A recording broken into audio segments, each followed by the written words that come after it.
Usted nos plantea de una forma muy moderada, ¿no? Como debe ser, como le corresponde, que, bueno, la aplicación del plan 18-19 de FEN Cooperativas fue limitado. Usted el 15 de enero dijo que no se había implementado.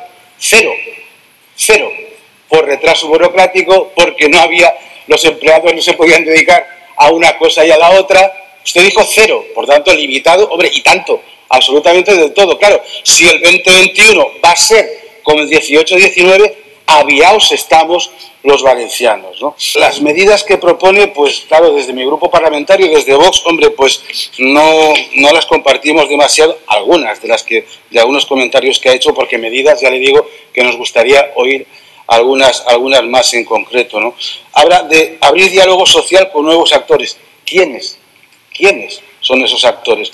Agencia 2030 como objetivo, ahí sí que ya me ha matado. O sea, si resulta que la Agencia 2030, absolutamente ideologizada, no ideológica, ideologizada, porque nosotros estamos a favor de la globalización, pero no del globalismo, ¿de acuerdo? Y ahí, claro, no es momento ahora, evidentemente, pero si por ahí tenemos que caminar, lo vemos un poco complicado.